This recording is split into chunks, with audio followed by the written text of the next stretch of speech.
Welcome to Sushi's healthy kitchen. എല്ലാവർക്കും സുഖം തന്നെയല്ലേ? അപ്പോൾ ഓണമാണ്. Wishing you all a very happy Onam in advance from me and from my family. അപ്പോൾ എല്ലാവർക്കും സന്തോഷവും സമാധാനവും നന്മയും നിറഞ്ഞ ഒരു ഹാപ്പി ഓണം വിഷ് ചെയ്യുന്നു. അപ്പോൾ ഇന്നത്തെ നമ്മളുടെ അടുത്ത ഓണം സ്പെഷ്യൽ സദ്യ സ്പെഷ്യൽ റെസിപ്പിയാണ് ഞാൻ ഇന്ന് പോസ്റ്റ് ചെയ്യാൻ പോകുന്നത്. നമ്മളുടെ ബ്രോക്കൺ വീറ്റ് പായസം. ബ്രോക്കൺ വീറ്റ് പായസം നമ്മളുടെ നുറുക്ക് ഗോതമ്പ് പായസം. എല്ലാവർക്കും അറിയാം എങ്ങനെയാണ് ഉണ്ടാക്കുന്നതെന്ന്. റോക്കറ്റ് സയൻസ് ഒന്നുമല്ല, എങ്കിലും അറിയാൻ വയ്യാത്തവരുണ്ടെങ്കിൽ സ്പെഷ്യലി അവർക്ക് വേണ്ടി അതുപോലെ തന്നെ ഓണം റെസിപ്പീസ് എല്ലാം ഞാൻ പോസ്റ്റ് ചെയ്തിട്ടുണ്ട്, കാണാൻ മറക്കരുത്. ഇനിയും കുറേയേറെ ഓണം റെസിപ്പീസ് അല്ലെ സദ്യ സ്പെഷ്യൽ റെസിപ്പീസ് ഉണ്ട്. അതെല്ലാം പോസ്റ്റ് ചെയ്യാനുള്ള ടൈം എനിക്ക് കിട്ടിയിട്ടില്ല. അപ്പം പലപ്പോഴും ഞാനിപ്പോൾ ഇൻട്രോസ് ഇടാൻ എനിക്ക് ടൈം കിട്ടാറില്ല. അപ്പം ഞാൻ എല്ലാ ഓണ സദ്യ റെസിപ്പീസിന്റെ അല്ലെ സദ്യ റെസിപ്പീസിന്റെ ഒരു പ്ലേലിസ്റ്റ് എൻ്റെ ചാനലിലുണ്ട്. അപ്പോൾ ആ പ്ലേലിസ്റ്റ് ക്ലിക്ക് ചെയ്യുകയാണെങ്കിൽ എല്ലാ സദ്യ റെസിപ്പീസും നിങ്ങൾക്ക് ഒന്നിച്ച് കാണാവുന്നതാണ്, നോക്കാവുന്നതാണ്. അതുപോലെ തന്നെ ഞാൻ ഡിസ്ക്രിപ്ഷൻ ബോക്സിൽ നമ്മളുടെ സദ്യ സ്പെഷ്യൽ എല്ലാ റെസിപ്പീസിന്റെ ലിങ്ക്സ് കൊടുക്കുന്നുണ്ട്. അപ്പൊ നിങ്ങൾക്ക് അത് ചെക്ക് ചെയ്ത് നോക്കാവുന്നതാണ്. Hey friends, today I am going to make Kerala's hot favourite and sadya special broken wheat kheer, either broken wheat payas. So let's try how to make. And me and my family wishing you all a very happy Onam in advance. Thank you. Hi friends, അപ്പോൾ നമുക്ക് നമ്മളുടെ Onam special സദ്യ special നുറുക്ക് ഗോതമ്പ് പായസം ഉണ്ടാക്കാൻ തുടങ്ങാം. അതിന് വേണ്ട ingredients എന്തൊക്കെയാണെന്ന് നോക്കാം. നമ്മളുടെ ബ്രോക്കൺ വീറ്റ് പായസത്തിന് അല്ലെ ബ്രോക്കൺ വീറ്റ് ഖീർ ഉണ്ടാക്കാനായിട്ട് വേണ്ട ഇൻഗ്രീഡിയൻസ്. ഫസ്റ്റ് നമുക്ക് വേണ്ടത് നുറുക്ക് ഗോതമ്പ്, അതായത് ബ്രോക്കൺ വീറ്റ്. ഞാനിവിടെ ഒരു കപ്പ് ഗോതമ്പാണ് എടുത്തിരിക്കുന്നത്. എത്രയും മെമ്പേഴ്സ് ഉണ്ടോ, നമ്മളുടെ എത്ര ആവശ്യമുണ്ടോ അതനുസരിച്ച് ഇൻഗ്രീഡിയൻസ് എല്ലാം കൂട്ടുകയോ കുറയ്ക്കുകയോ ചെയ്യാവുന്നതാണ്. ഇപ്പൊ ഞാനിവിടെ ഈ ഒരു ബോളിന് ഒരു മുക്കാ ബോള്, അതായത് നമ്മളുടെ ഒരു ചായ കുടിക്കുന്ന വലിയ കപ്പില്ലേ 250 ml കപ്പിന്, അത് നിറച്ചാണ് ഇതെടുത്തിരിക്കുന്നത്. ഇത് നമുക്ക് നല്ലതുപോലെ ഒന്ന് കഴുകി 2-3 പ്രാവശ്യം കഴുകി എടുക്കണം. എന്നിട്ട് വേണം ഇത് നമുക്ക് കുക്ക് ചെയ്യാൻ. അപ്പൊ പിന്നെ നമുക്ക് വേണ്ടത് ഇവിടെ അധികം ഇൻഗ്രീഡിയൻസ് ഒന്നും വേണ്ട നമുക്ക്. പിന്നെ വേണ്ടതെന്ന് പറഞ്ഞാൽ മെയിൻലി ശർക്കരയാണ്. അപ്പൊ ശർക്കര ഞാൻ ഓൾറെഡി പാനിയാക്കാൻ അത് ബോയിൽ ചെയ്യാൻ വെച്ചു ശർക്കര.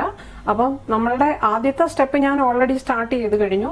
ശർക്കര നമുക്ക് പാനിയാക്കി എടുക്കണം, അതായത് കുറച്ച് വെള്ളം കൂടെ ആഡ് ചെയ്തിട്ട് ശർക്കര നമുക്ക് ഉരുക്കിയെടുക്കണം. ഞാൻ ഓൾറെഡി ശർക്കര ഉരുക്കിയെടുക്കാൻ വെച്ചിട്ടുണ്ട്, അതിപ്പോ കാണിക്കാം. പിന്നെ നമുക്ക് വേണ്ടെന്ന് പറഞ്ഞു കഴിഞ്ഞാൽ ഞാനിവിടെ ഇപ്പൊ എടുത്തിരിക്കുന്നത് ഇത് ഒന്നാം പാല് ഞാൻ ഒരുപാട് എടുത്തിട്ടില്ല. ഒരു 250 ml ഒരു കപ്പിന് ഒരു കപ്പ് ഒന്നാം പാല്. ഇത് ഇച്ചിരി കട്ടിയുള്ള പാലാണ്. തേങ്ങാപ്പാല് നമ്മൾ വെള്ളമൊന്നും ചേർക്കാതെ തേങ്ങ പിഴിഞ്ഞെടുക്കുന്ന കട്ടിപ്പാലാണത്. അപ്പൊ ഞാൻ ഓൾറെഡി പറഞ്ഞിട്ടുണ്ട് തേങ്ങാപ്പാലിൽ നിന്ന് എങ്ങനെയാണ് നമുക്ക് പാല് പിഴിഞ്ഞെടുക്കാവുന്നതെന്ന്. അത് ഓൾറെഡി കാണിച്ചിട്ടുണ്ട് നേരത്തെ. പായസത്തിന്റെ വീഡിയോ പോസ്റ്റ് ചെയ്തിട്ടുണ്ട്, പ്രഥമന്റെ വീഡിയോ പോസ്റ്റ് ചെയ്തിട്ടുണ്ട്, അതിലെല്ലാം പറഞ്ഞിട്ടുണ്ട്. അപ്പൊ ഇത് ഞാൻ രണ്ടാം പാല്, ഇത് ഞാൻ ഒട്ടും കട്ടിയില്ലാതെ, അതായത് കുറച്ചാണ് ഞാൻ ഈ രണ്ടാം പാല് എടുത്തിരിക്കുന്നത്. ഇത് അറൌണ്ട് ഒരു 4 കപ്പ് കാണും. ഇത് ഒരു 4 കപ്പ് പാല് രണ്ടാം പാല് എടുത്തിട്ടുണ്ട്. ഒരു കപ്പ് പാല്, ഒരു വലിയ കപ്പിന് ഒരു കപ്പ് പാല്, അതായത് വലിയ ഗ്ലാസ്സിന് ഒരു ഹാഫ് ഗ്ലാസ് പാല് ഞാൻ ഒന്നാം പാല് എടുത്തിട്ടുണ്ട്. മൂന്നാം പാല് ഞാൻ ആഗ്രഹിക്കുന്നില്ല, കാരണം നമ്മളുടെ ഗോതമ്പ് പായസമാണ്. അപ്പം നമുക്ക് പാലങ്ങ് ഒരുപാട് കട്ടിക്ക് അല്ലെങ്കിൽ ഒത്തിരി പാലിന്റെ ആവശ്യമില്ലാത്തൊരു പായസമാണ്. അപ്പൊ നമുക്ക് രണ്ടാം പാൽ ഒരുവിധം കട്ടിക്ക് വെച്ചാൽ മതി, ഒത്തിരി അങ്ങ് വെള്ളമാക്കാതെ. അപ്പൊ നമുക്ക് മൂന്നാം പാൽ ഒഴിക്കേണ്ട കാര്യമില്ല. നിങ്ങൾക്ക് വേണമെന്നുണ്ടെങ്കിൽ മൂന്നാം പാല്, രണ്ടാം പാല്, ഒന്നാം പാല് ഇത് മൂന്നും ചേർക്കാം. അതുപോലെ തന്നെ നമ്മൾക്ക് വേണ്ടത് കുറച്ച് കാഷ്യൂ വേണം. ഒരല്പം മുന്തിരി എടുത്തിട്ടുണ്ട് ഞാൻ. കാഷ്യൂ മുന്തിരിയും മാത്രം ഇട്ടാൽ മതി, ഇതിനകത്ത് തേങ്ങാക്കൊത്തോ ഒന്നും ആഡ് ചെയ്യേണ്ട കാര്യമില്ല. അപ്പം പിന്നെ നമുക്ക് വേണ്ടത് ഒരു ടീസ്പൂൺ നമ്മളുടെ ഏലക്ക പൊടിച്ചത്, ഒരു നുള്ള് ഉപ്പ്, പിന്നെ ഒരു പിഞ്ച് നമ്മളുടെ ചുക്ക് പൊടിച്ചത്, അതായത് നമ്മളുടെ ഡ്രൈ ജിഞ്ചർ പൗഡർ. അതുപോലെ പിന്നെ നമുക്ക് ഒരു 1-2 ടേബിൾ സ്പൂൺ നെയ്യ് വേണം നമുക്ക് ഇത് വറുത്തെടുക്കാനായിട്ട്. അപ്പൊ ഇനിയിപ്പോ ക്വസ്റ്റ്യൻ വരുന്നത്, നിങ്ങളുടെ അടുത്ത് ഇപ്പം തേങ്ങാപ്പാലില്ല എന്നുണ്ടെങ്കിൽ എന്ത് ചെയ്യും? അപ്പൊ ഞാൻ ഓൾറെഡി പറഞ്ഞു തന്നിട്ടുണ്ട്. നമ്മളുടെ കോക്കനട്ട് മിൽക്ക് വാങ്ങാൻ കിട്ടും പാക്കറ്റില്, തിക്ക് കോക്കനട്ട് മിൽക്ക്. അതുമല്ലാന്നുണ്ടെങ്കിൽ കോക്കനട്ട് മിൽക്ക് പൗഡർ വാങ്ങാൻ കിട്ടും. അത് ഒരു 5-6 സ്പൂൺ എടുത്തു കഴിഞ്ഞാൽ ഒരു വാം വാട്ടറിൽ ഡൈല്യൂട്ട് ചെയ്താൽ നല്ല തിക്ക് കോക്കനട്ട് മിൽക്ക് 1 കപ്പ് എടുക്കാം. പിന്നെ നമുക്ക് രണ്ടാം പാലായിട്ടോ മൂന്നാം പാലായിട്ടോ വേണമെന്നുണ്ടെങ്കിൽ കുറച്ചേറെ വെള്ളം ഡൈല്യൂട്ട് ചെയ്ത് എടുത്താൽ മതി. അതിനും ടേസ്റ്റ് ഉണ്ട്. ഞാൻ കോക്കനട്ട് മിൽക്ക് പൗഡർ കൊണ്ടും പായസം ഉണ്ടാക്കി നോക്കിയിട്ടുണ്ട്, വളരെ ടേസ്റ്റിയാണ്. അപ്പം കോക്കനട്ട് മിൽക്ക് എല്ലാവരുടെ അടുത്തും അവൈലബിൾ അല്ലല്ലോ തേങ്ങ പിഴിഞ്ഞൊക്കെ എടുക്കാൻ, അപ്പൊ അങ്ങനെയും ചെയ്യാം. ഇതല്ലാന്നുണ്ട് മൂന്നാമത്തെ ഓപ്ഷനും ഞാൻ ഓൾറെഡി നേരത്തെ പറഞ്ഞു തന്നിട്ടുണ്ട്. നമുക്ക് പശുവും പാല് കൊണ്ടോ പാക്കറ്റ് പാല് കൊണ്ട് നിങ്ങൾക്ക് ഉണ്ടാക്കണമെന്നുണ്ടെങ്കിൽ ഷുവറായിട്ടും ഉണ്ടാക്കാം. ഒരിക്കലും ആ പായസം കേടാകുകയോ ഒന്നും വരുന്നില്ല. പിന്നെ തേങ്ങാപ്പാൽ ചേർക്കുമ്പോൾ ഒരു എക്സ്ട്രാ ടേസ്റ്റ് കിട്ടും, അത്രേ ഉള്ളൂ. പിന്നെ തേങ്ങാപ്പാൽ ഇല്ല അടുത്തെന്നുണ്ടെങ്കിൽ എല്ലാവർക്കും പായസം കുടിക്കണ്ടേ. അപ്പം തേങ്ങാപ്പാൽ ഇല്ല എന്നുണ്ടെങ്കിൽ പാക്കറ്റ് പാലാണെങ്കിലും പശുവും പാല് പാക്കറ്റ് പാല് കിട്ടുമല്ലോ നമുക്ക് എല്ലാ ബ്രാൻഡ്സിന്റെയും. അപ്പൊ ആ പശുവും പാല് കൊണ്ട് നമ്മൾക്ക് പായസം നല്ല ഈസി ആയിട്ട് ടേസ്റ്റി ആയിട്ട് ഉണ്ടാക്കാവുന്നതാണ്. അപ്പൊ നമുക്ക് സ്റ്റാർട്ട് ചെയ്യാം. അതുപോലെ പിന്നെ നമുക്ക് അത്യാവശ്യമായിട്ട് വേണ്ടത് നമ്മളുടെ ശർക്കര പാനിയാണ്. അപ്പൊ ശർക്കര പാനി ഞാനിവിടെ ഓൾറെഡി ആക്കി എടുത്തിട്ടുണ്ട്. നമ്മൾ ജാഗറി അല്പം വെള്ളം ആഡ് ചെയ്തിട്ട് നമ്മളിത് ഹീറ്റ് ചെയ്ത് എടുത്തു. അപ്പൊ ഇത്രയും ശർക്കര പാനി ഉണ്ട് നമ്മുടെ അടുത്ത്. ഇതിപ്പോ നമുക്ക് ആദ്യം ഫുൾ ആഡ് ചെയ്യേണ്ട. ജാഗറി വാട്ടർ നമുക്ക് അത്യാവശ്യമാണ്, അതായത് ശർക്കര പാനി നമുക്ക് വേണം. അപ്പൊ അത് ഞാൻ ഓൾറെഡി ഇപ്പം ഹീറ്റ് ചെയ്ത് വെച്ചു. അതുപോലെ ഫ്രണ്ട്സ്, ഈ നുറുക്ക് ഗോതമ്പ് ഒന്ന് വറുത്തെടുത്തിട്ട് വേണം നമ്മളിത് വേവിച്ചെടുക്കാൻ. അതിന്റെ കാര്യം, ആ വറുത്തെടുത്തിട്ട് വേവിച്ചെടുക്കുമ്പോൾ ഒരു പ്രത്യേക സ്മെല്ലും ടേസ്റ്റും കിട്ടും കേട്ടോ. ഞാൻ ഈ നുറുക്ക് ഗോതമ്പ് ഓൾറെഡി വറുത്ത് വെച്ചിരുന്നതാണ്. അപ്പം അതുകൊണ്ടാണ് ഞാൻ വറക്കാഞ്ഞത്. നിങ്ങൾ വറുത്തിട്ടില്ല എന്നുണ്ടെങ്കിൽ ഒന്ന് ചെറുതായിട്ടൊന്ന് ഡ്രൈ റോസ്റ്റ് ചെയ്തോളൂ കേട്ടോ. ഒന്ന് ചെറുതായിട്ടൊന്ന് ചൂടാക്കി വറുത്തെടുത്തിട്ട് നമുക്കിത് വേവിച്ചെടുത്താൽ മതി. മാക്സിമം എല്ലാവരും ഇത് കുക്കറിലാണ് വേവിച്ചെടുക്കുന്നത്. ദലിയ, അതായത് നമ്മളുടെ ഈ സൂചി ഗോതമ്പിന് ഒട്ടും വേവില്ല. അപ്പം ഞാൻ ഇപ്പം ഇത് കുറച്ച് വെള്ളം ആഡ് ചെയ്തു. ഇത് ഞാൻ അല്ലാതെ വേവിച്ചെടുക്കുകയാണ്. അപ്പം ഇതിന് നമുക്ക് കുക്കറൊന്നും ഞാനിപ്പം യൂസ് ചെയ്യുന്നില്ല. നിങ്ങൾക്ക് വേണമെന്നുണ്ടെങ്കിൽ കുക്കറിലിട്ടും വേവിച്ചെടുക്കാം. ഒരു 10 മിനിറ്റ് കൊണ്ട് ഇത് നല്ലപോലെ വെന്ത് കിട്ടും കേട്ടോ. അപ്പം നമുക്കിതൊന്ന് വേവിച്ചെടുക്കാം. ഞാനിവിടെ ഒരു ഉരുളി വെച്ചിട്ടുണ്ട്. ഉരുളിയിൽ പായസം ഉണ്ടാക്കുന്നതാണ് കൂടുതൽ ടേസ്റ്റ്, അതുകൊണ്ടാണ് ഉരുളി എടുത്തിരിക്കുന്നത്. ഇവിടെ ഒരു 1 ടേബിൾ സ്പൂൺ നെയ്യ് ഇട്ട് കൊടുക്കുകയാണ്. ഉരുളി നല്ലതുപോലെ ചൂടായിരിക്കുകയാണ്. അപ്പം ഞാനിപ്പം ഈ ഉരുളിയിലോട്ട് തന്നെ ഡയറക്റ്റ് ഉണ്ടാക്കുന്നത് എന്താണെന്ന് പറഞ്ഞു കഴിഞ്ഞാൽ, ആദ്യം നമ്മൾ എന്ത് ചെയ്യുക, നമ്മളുടെ ഇത് സെക്കൻഡ് സ്റ്റെപ്പാണ്. ആദ്യത്തെ സ്റ്റെപ്പ് നമ്മൾ ശർക്കര പാനി കാച്ചുക, പിന്നെ ഗോതമ്പ് വേവിച്ചെടുക്കുക. ഇപ്പൊ ഇത് നമ്മളുടെ രണ്ടാമത്തെ സ്റ്റെപ്പ്. രണ്ടാമത്തെ സ്റ്റെപ്പിൽ ഞാനിപ്പോൾ ഇവിടെ ചെയ്യാൻ പോണത് കാഷ്യൂനട്ടും ഈ നമ്മളുടെ മുന്തിരിങ്ങയും ഒന്ന് വറുത്തെടുക്കുക. അപ്പം അത് ഈ ഉരുളിയിലോട്ട് തന്നെ വറുത്തെടുക്കുകയാണെങ്കിൽ നമുക്ക് ആ ബാക്കി വരുന്ന നെയ്യിലോട്ട് തന്നെ നമുക്ക് ഈ വേവിച്ച് വെച്ചിരിക്കുന്ന നമ്മളുടെ ഗോതമ്പൊന്ന് വഴറ്റിയെടുക്കാൻ പറ്റും. അപ്പൊ ഈ നെയ്യ് നല്ലതുപോലെ ചൂടായിട്ടുണ്ട്. ഞാനിവിടെ ഈ കാഷ്യൂ ഒന്ന് ഇട്ട് കൊടുക്കുകയാണ്. ഇത് നമുക്കൊന്ന് ഒരുവിധം ഒരു ലൈറ്റ് ബ്രൗൺ ആകുന്നത് വരെ ഒന്ന് വറുത്തെടുക്കാം. അപ്പൊ ഇങ്ങനെ ചെയ്യുന്നതായിരിക്കും നിങ്ങൾക്ക് കുറച്ചുകൂടെ ഈസി കേട്ടോ. ഇതിൽ നിന്ന് എടുത്താൽ മതി, അങ്ങ് വറുത്ത് കോരിയാൽ മതി. അപ്പം അല്ലെന്നുണ്ടെങ്കിൽ പിന്നെ ആ നെയ്യ് ബാക്കി വരും, അത് വേറൊരു പാത്രത്തിലോട്ടാക്കിയൊക്കെ വേവിക്കണ്ട. നമുക്ക് ഇതിലോട്ട് തന്നെ ഇട്ട് നമുക്ക് അങ്ങ് വഴറ്റിയെടുക്കാം നമ്മളുടെ ഗോതമ്പ്. അപ്പൊ നമുക്ക് ഇതങ്ങ് വറുത്ത് കോരാം. കളർ മാറി വരുന്നുണ്ട്.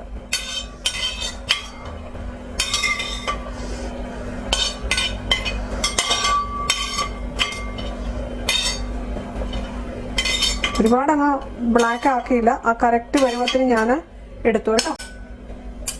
ഇനി നമുക്കിനി ഇതിലോട്ടോ മുന്തിരിങ്ങ അങ്ങ് ഇട്ട് കൊടുക്കാം.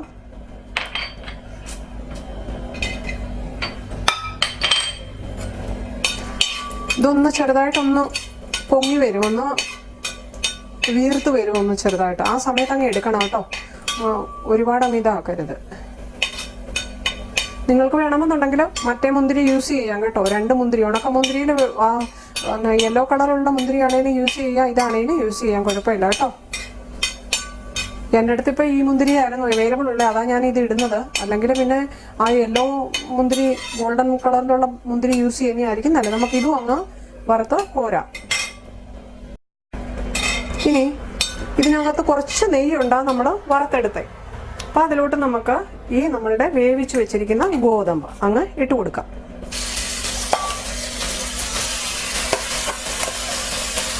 ഞാൻ വെള്ളം ഒട്ടുമില്ലാതെയാണ് വേവിച്ചെടുത്തത്. ഒരു 10 മിനിറ്റ് കൊണ്ട് നല്ല അടിപൊളിയായിട്ട് വെന്ത് കിട്ടി. അപ്പം ഇത് ശർക്കര ആഡ് ചെയ്ത് കഴിയുമ്പോൾ പിന്നെ വേവാൻ കുറച്ച് ബുദ്ധിമുട്ടാവും. അതുകൊണ്ട് ആദ്യം അങ്ങ് വേവിച്ചെടുക്കുക. പക്ഷേ കുക്കറിലൊന്നും വേവിച്ചെടുക്കണമെന്നില്ല കേട്ടോ. അപ്പം നമുക്ക് ഇത് ഇങ്ങനെ തന്നെ അങ്ങ് ഓപ്പണായിട്ടാണെങ്കിലും വേവിച്ചെടുത്താൽ മതി. ഇത് നമുക്കിതൊന്ന് വഴറ്റിയെടുക്കാം ഈ നെയ്യിൽ. ഓൾറെഡി വറുത്ത് നേരത്തെ വെച്ചിരുന്നതാണ് ഞാൻ കേട്ടോ. അപ്പം സൂചി ഗോതമ്പ് ചിലതെന്ന് പറഞ്ഞു കഴിഞ്ഞാൽ പെട്ടെന്ന് വെന്ത് പോകുന്നതായിരിക്കും. അപ്പം ഒന്ന് വറുത്ത് വെച്ചിട്ട് വേവിച്ചെടുക്കുന്നതായിരിക്കും നല്ലത്. ഇതൊരു 4-5 മിനിറ്റ് ഒന്ന് വഴറ്റിയാൽ മതി, ഒരുപാട് നേരം വഴറ്റണമെന്നില്ല. അപ്പോൾ ഇതിനകത്തോട്ട് നമുക്ക് ഈ ശർക്കര നമ്മൾ പാനി കാച്ചി വെച്ചിരിക്കുന്നത് അങ്ങ് ഒഴിച്ചു കൊടുക്കാം. എന്നിട്ട് അതിലിട്ടൊന്ന് കിടന്നൊന്ന് വഴണ്ടു വരട്ടെ കേട്ടോ. ഞാനങ്ങ് ഫുൾ ആഡ് ചെയ്തു, കാരണം ഇതിനു വേണ്ടിയുള്ള ശർക്കര ഇത്രയും ഇതിനു വേണ്ടിയുള്ള ഗോതമ്പുണ്ട്. നമുക്ക് കൂടുതൽ മധുരം ആവശ്യമുണ്ടെന്നുണ്ടെങ്കിൽ പിന്നീട് ഒരു ശകലം നല്ല ശർക്കരയാണെന്നുണ്ടെങ്കിൽ അത് ചീവി ആഡ് ചെയ്ത് കൊടുത്താൽ മതി. ഞാൻ ഈ യൂസ് ചെയ്യുന്നത് ദത്താറിന്റെ ശർക്കരയാണ്, വളരെ നല്ല ശർക്കരയാണ്, ഒരു മണ്ണും അഴുക്കും പൊടിയും ഒന്നും ഇല്ലാത്ത ശർക്കരയാണ്. അതുകൊണ്ട് എനിക്ക് അരിപ്പയിൽ അരിച്ചെടുക്കേണ്ട കാര്യമില്ല. ഞാൻ കാണിക്കാം നിങ്ങളെ. ഇത് ഞാൻ കാച്ചിയതാണ്, ഇതിനകത്ത് ഒരു തരി മണ്ണോ അഴുക്കോ ഒന്നുമില്ല, വളരെ പ്യുവറായിട്ടുള്ള ശർക്കരയാണ് ഞാൻ യൂസ് ചെയ്തിരിക്കുന്നത്. അപ്പം നമ്മളിത് അരിച്ചെടുക്കണം, അഴുക്കുള്ള ശർക്കരയാണെന്നുണ്ടെങ്കിൽ. ഇനി ഇത് ഈ ശർക്കരയിൽ കിടന്നിട്ട് ഒരു 10 തൊട്ട് 15 മിനിറ്റ് വരെ ഒന്ന് വേവട്ടെ കേട്ടോ. അപ്പോഴേ ആ ശർക്കരയൊക്കെ അതിലൊന്ന് പിടിക്കുള്ളൂ. ഒരു 10 to 15 മിനിറ്റ് ഇതിൽ കിടന്നൊന്ന് വേവണം. അപ്പം ഇളക്കി കൊടുക്കുക, അടിക്ക് പിടിക്കരുത്. ഇപ്പോൾ ഇവിടെ ഒരു 10 മിനിറ്റ് കഴിഞ്ഞിട്ടുണ്ട്. നമ്മളുടെ ഈ ഗോതമ്പിൽ ശർക്കര നല്ലതുപോലെ പിടിച്ചു. ദേ ഈ ഉരുളിയുടെ സൈഡിൽ നിന്ന് അത് വിട്ടുവരണം. അതാണ് ഇതിന്റെ പരുവം. ഇങ്ങനെ വിട്ടുവരണം. നമ്മുടെ അരിപ്പായസം അല്ലെങ്കിൽ പ്രഥമനൊക്കെ ഉണ്ടാക്കത്തില്ലേ, അതുപോലെ ഇങ്ങനെ വിട്ടുവരണം. ഇത് കണ്ടില്ലേ, ഇത് ശരിക്കും വിട്ടുവരുന്നുണ്ട്. ഇപ്പോൾ ഉരുളിയുടെ സൈഡിൽ നിന്ന് ശർക്കര നല്ലതുപോലെ പിടിച്ചു, ഗോതമ്പ് വെന്തിട്ടുണ്ട്. ഇതിങ്ങനെ ആക്കുമ്പോൾ വഴി മാറണം, ഇങ്ങനെ കണ്ടില്ലേ. അപ്പോൾ അത് വഴി മാറാൻ തുടങ്ങിയിട്ടുണ്ട്, കണ്ടില്ലേ. ഇതുപോലെ ഇങ്ങനെ ആകണം നമ്മൾ ഇളക്കുമ്പോൾ. ചിലർ ഞാൻ കണ്ടിട്ടുണ്ട് ആ ഗോതമ്പിൽ വെള്ളം ഉണ്ടായിരിക്കും ശർക്കരയുടെ പാല് ചേർത്ത് കൊടുക്കുന്ന സമയത്ത്. ഇതിപ്പോൾ കറക്റ്റ് പരുവമാണ്, നല്ലതുപോലെ ദേ കണ്ടില്ലേ, അത് ശരിക്കും വെന്ത് ആ ശർക്കര അതിൽ പിടിച്ചു. നമുക്ക് ഈ 2ാം പാല് ചേർത്ത് കൊടുക്കാം.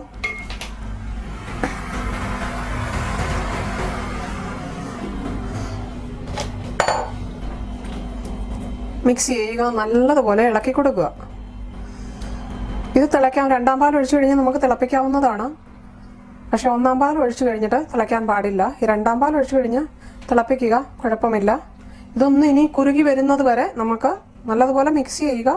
എഗെയിൻ ഇതൊന്ന് കുറുകി വരുന്നത് വരെ നമുക്കിത് ഇളക്കി കൊടുക്കണം. ഫ്രണ്ട്സ്, നമ്മളുടെ പായസം ഇവിടെ കുറുകി വന്നിട്ടുണ്ട്. ഞാൻ 2ാം പാൽ ഒഴിച്ചു. അത് ഇപ്പം ഞാനതങ്ങനെ ഒന്ന് തിളയ്ക്കാൻ തുടങ്ങിയിട്ട് ഒരു 10 മിനിറ്റ് ആവുന്നുണ്ട് കേട്ടോ, ലോ ഫ്ലെയിമിൽ.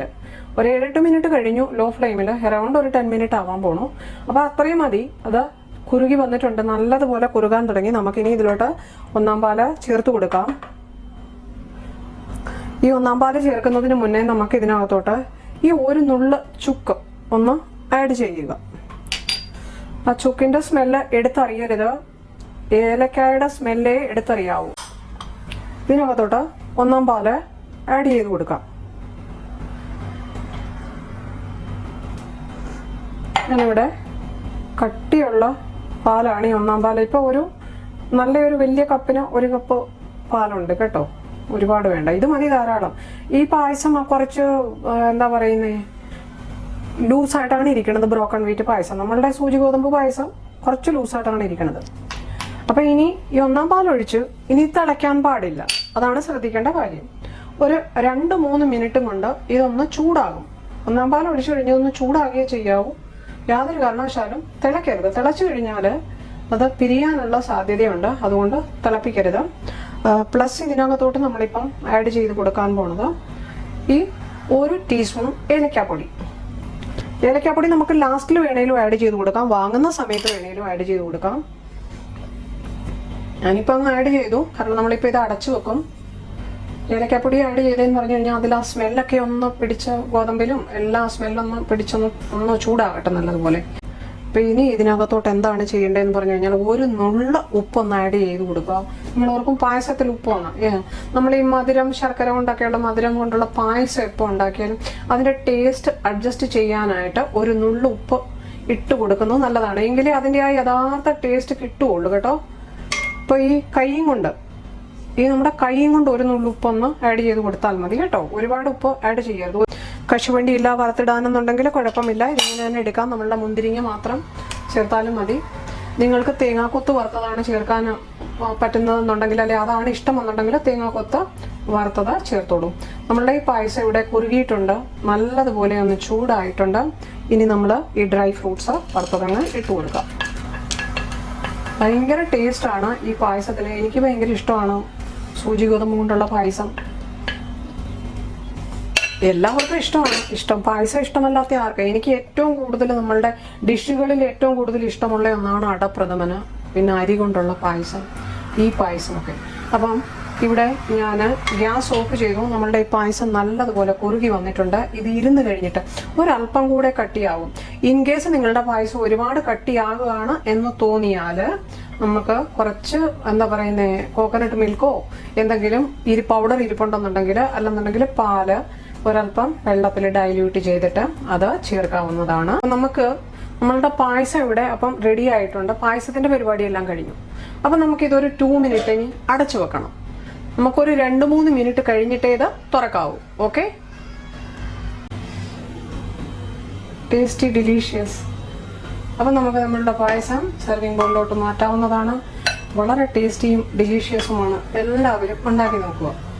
അപ്പോൾ നമ്മളുടെ ഇന്നത്തെ ടേസ്റ്റി ഡിലീഷ്യസ് ആയിട്ടുള്ള നമ്മളുടെ നുറുക്ക് ഗോതമ്പ് പായസം അല്ലെങ്കിൽ ബ്രോക്കൺ വീറ്റ് പായസം എല്ലാവർക്കും ഇഷ്ടമായി എന്ന് കരുതുന്നു.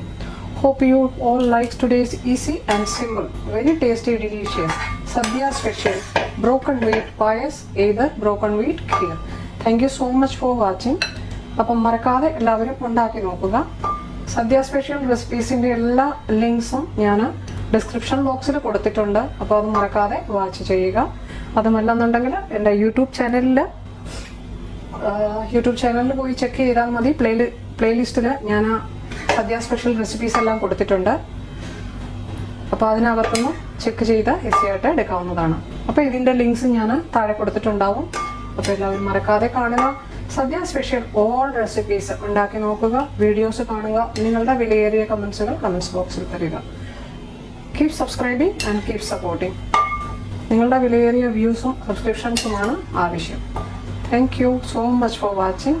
അപ്പോൾ എല്ലാവർക്കും ഒന്നുകൂടെ എൻ്റെയും എൻ്റെ ഫാമിലിയുടെയും വക A very happy Onam wish ചെയ്യുന്നു. വളരെ സന്തോഷവും സമാധാനവും ഐശ്വര്യവും നിറഞ്ഞ ഓണമാകട്ടെ എല്ലാവരുടെയും പ്രാർത്ഥിക്കുന്നു. Hey friends, wishing you all again a very happy Onam from me and from my family. Thank you.